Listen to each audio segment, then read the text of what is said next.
All right, welcome back to Indianapolis here at the NFL Scouting Combine. Beau and Z and Luminaries. That's right. Again, Coach Stefanski joining us. By the way, the first time, it's been, 4 years ago? Yeah. You walked up in this thing. Yeah. And then on Monday, they were in our desk. studio. That's right. In our the desk. quarter zip. Still rocking it. And so when I rocking saw it's timeless. I haven't worn it since I saw Nathan wear it. Well, smart. Jeez. That's fine. I'll take it over. Don't make it. Don't give Abe this much joy. He doesn't need any Yeah. He doesn't need When that. you have a shot to take, you take You it. take. That's right. Did you- Shoot or shoot. Are you at all jealous? Z showed you the pictures of our hoodies. Yeah, those are Cream. great. Beautiful. With cream. the cream. Yeah, That's well right. done. Brad Mellon gets credit for those. Oh, yeah. That's right. Well, Yeah. That's right. We were hot on the trail, as you know, for years Low and these years and years and years, and never came to fruition. In fact, I don't know if you're aware of this or not, but down in Atlanta this year, I was doing pregame TV, and out comes strutting. I mean, with a dip, a strut, Brad Mellon in the white. Yeah. And then he Not teased everybody us. can pull that off. He teased us with that for a while, then nothing, and then finally we ended up with the cream. He made it right. He made it right. He did. He's a fine man. And thorough. Yeah. Merch makes the world go around, doesn't it? It Oh, does. there's no It doubt. does, man. It brings so much joy. It does. It brings a lot of joy. A lot of joy. The quarterbacks make the world go round as well, and we had our guy for 6 this year. As you look back, Kevin, on that time and just such a chaotic experience, I'm sure, all season long. I know you guys had a plan for it, and you executed that plan. As you look back on it, would you change anything? Was there anything that could have been done different? What did you make of the 6 with Watson? Yeah, I mean, I think, you win 3, you lose 3, so certainly there's, that's right down the middle. You want to do better. So there's always things that I feel like we could do better. There's things that we can do better as a team, ODK. There's definitely things I can do better, and of course, things that Deshaun can do better. And I've seen it. I've seen him do it in practice. I've seen him do it in games. He did things that very few people on this earth can do. So he's more than capable. I'm excited for him. I'm excited about the work he's about to put in to this thing. But that's really where it comes back to with him. He's a gym rat. He wants to get better, and I have no doubt that he will. So I talked with Chris Sims. We actually played the interview prior to you coming on yesterday about something that Deshaun said on that podcast with Quincy Avery. And it was that he was used to in Houston calling out everything, being responsible for everything. He set the mic. He set the protections. He did it all. And there are 2 schools of thought, right? That's Bill O'Brien, Patriots, you do it all. And then there are others, which in ours, the offensive line actually takes over a lot of that responsibility when you have a guy like Bill Callahan. And Chris Sims said, when I was in Tampa, I did everything. Then I went to Tennessee, and they had Munchak. And, you don't have to worry about that. How does that come to be, number one? What would you say the balance is in the league? And then what would you say are the pros and cons for a quarterback in the 2 different styles? Yeah, both. In this case, in this scenario, both cases work. It's just a matter of what you choose to do. With the quarterback, the line may point out the mic. You don't get a demerit if you also point out the mic. If that's part of your process. So for Deshaun, it's trying, and our quarterbacks, it's taking a little bit off of their plate. Now, when you're the quarterback, when you're the trigger man, you are ultimately responsible for everything. So you have what we call the trump card, and you can come in at any point and change a protection or move it this way. And that's why Deshaun and our quarterbacks spend so much time in that meeting room to get to know exactly, all right, where are we going with this protection? Where are we going in the run game?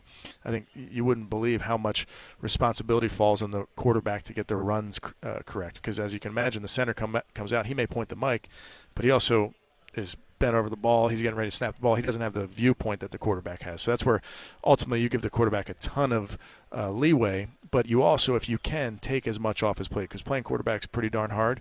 If there's some small things you can take off the plate, you try and do that. That's trust. That's what you just described. Yeah. That's full trust. And For that's sure. Familiarity and more. You just rep it a billion times. And it comes from time. Study. I mean, I can't tell you, in the course of a given week, how much time the center and the quarterback spend together and talk about protections. I mean, we devote full meetings to it, full walkthroughs to it. So it is a process with these defense coordinators, how good they are, and these fronts. They're giving you all sorts of different looks.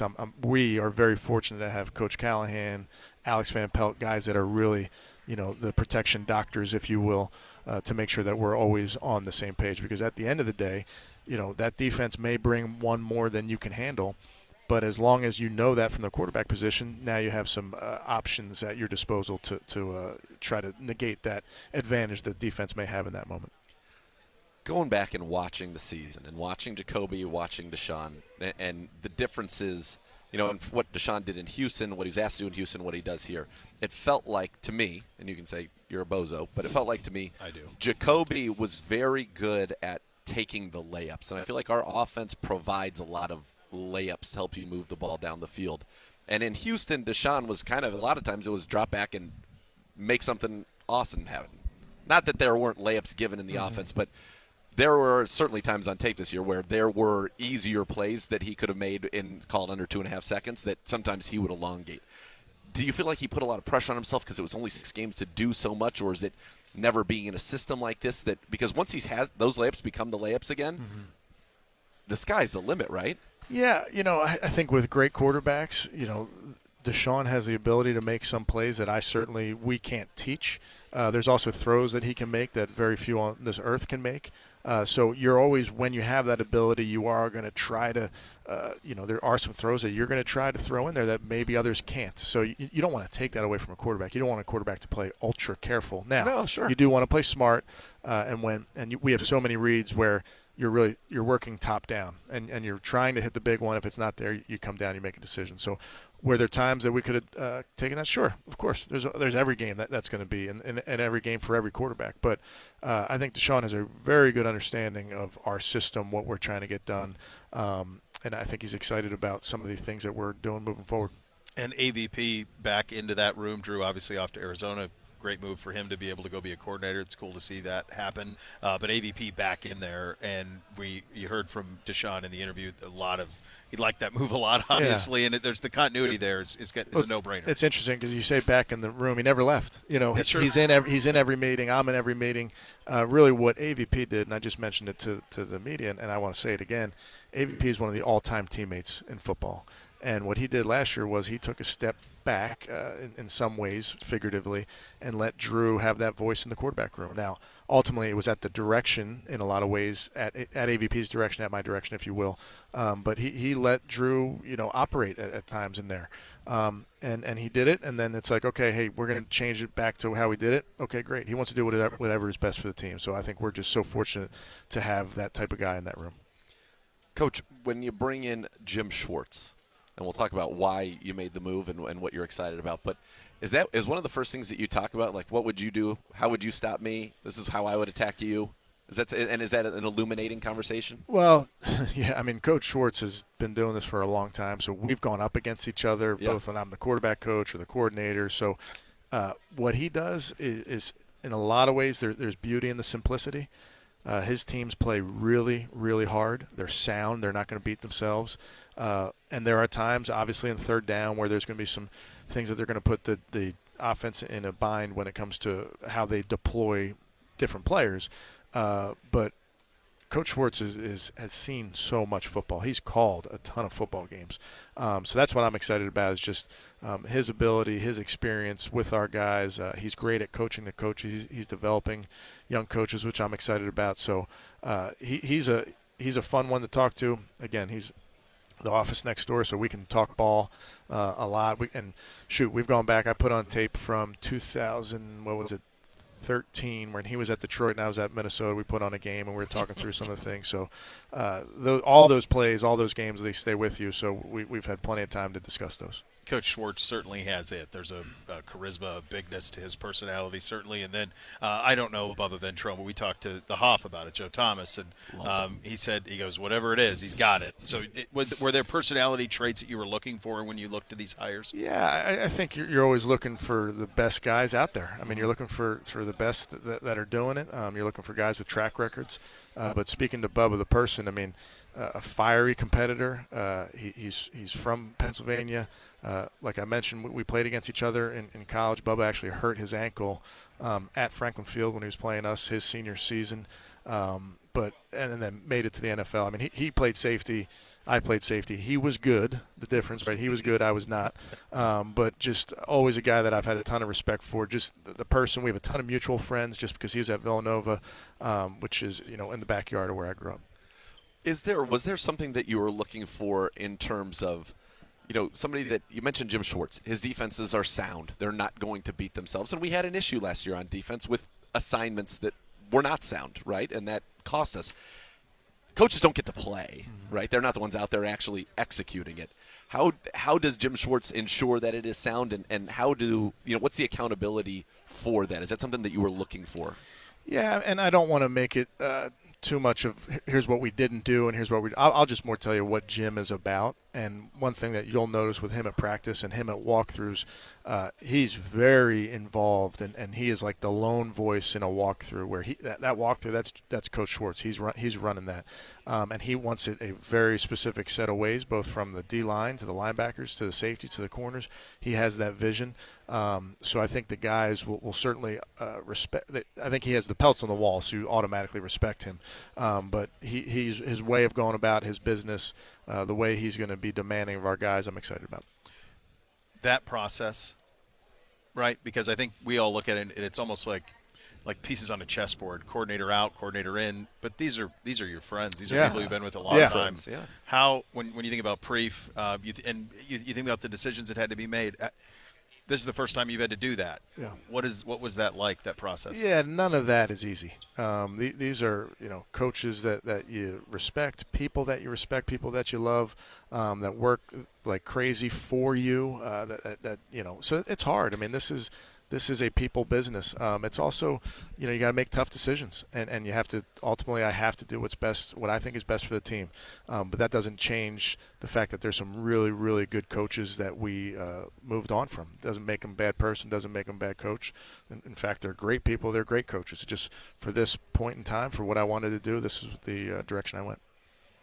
Going back to Deshaun, because I think ultimately this season is largely going to be defined. It is the ultimate team game, but as you look around this league, it's about teams that have great quarterback play and can score the football. I mean, that's the last 8 Super Bowl champions, all top of the league in scoring. That's just what this league has come to. You now get to go, everything you do is for Deshaun. Last year you kind of had to put in 2 separate paths, parallel paths at the same time. How excited are you for that? And you mentioned he can make throws. You think about far hash outs to Amari Cooper. You think about, throwing to the back shoulder of the Chief on that cover 2 invert in Washington.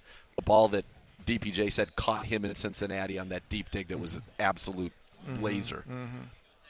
How fun is it that you know what it is, you know the deal, there's no wondering what's going to happen, that you guys get to get in the lab together, put this together with all the minds that you have in this building with that quarterback and produce something that has a chance to be special. Yeah, without a doubt. That is where it's different this season. But to your point, it is the team game. So we want obviously to do what's best for Deshaun because he's the quarterback of our team, and we want to. The quarterback is the main driver of every team. But it's on all of us, coaches, players, you name it, to make sure that we're all in position to go succeed and succeed at times.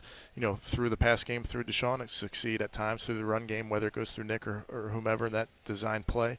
So that's the fun part for us is putting it all together. There's no shortage of plays. You can draw up 40 plays. If you don't like them, I'll erase them and draw up 40 more.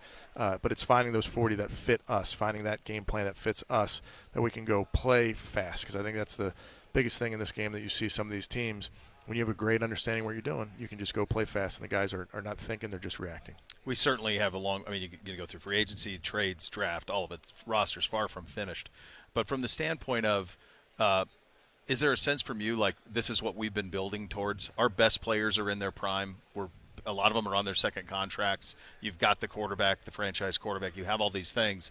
Is there a sense for you of like, okay, and I know I'm sure it's like that, but it does feel a little different to us a little bit this year. Yeah, I mean, I think I was just asked about this, and it's the truth. You feel the urgency of every year. You feel the urgency of every day when you're in the NFL.